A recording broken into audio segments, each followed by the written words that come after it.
අර කොළඹ ප්‍රසිද්ධ පාසලක දරුවෝ වගේ. මේක හෙට ඉඳන් කරන්න මේ තරුණ මහත්තුන්. අපේ තාත්තලා මේක හෙට ඉඳන් කරන්න.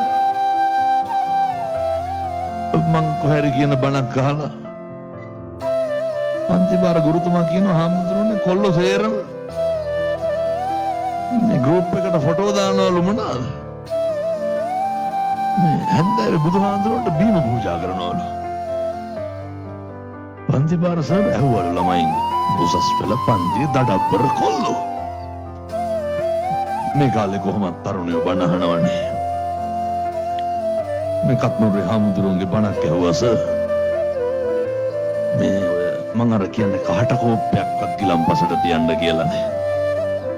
කොල්ලෝ තේවා කරන්න කම්මැලිනේ. කඩෙන් අරගෙන ගියා බීම බෝතලයක්. ඔක කරන්න බැයිද ඊට ඉඳලා?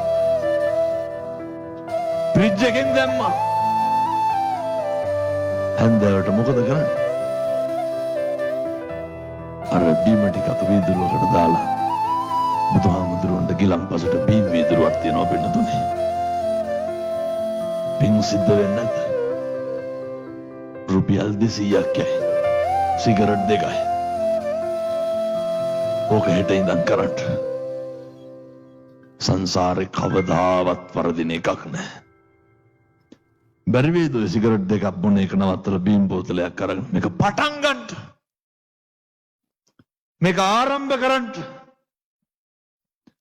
ඔහොම පටන් ගත්තාම ඔය ගමනේ කෙලවර කොතනද කියලා හිතා ගන්න බෑ. සම්බුද්ධ ශාසන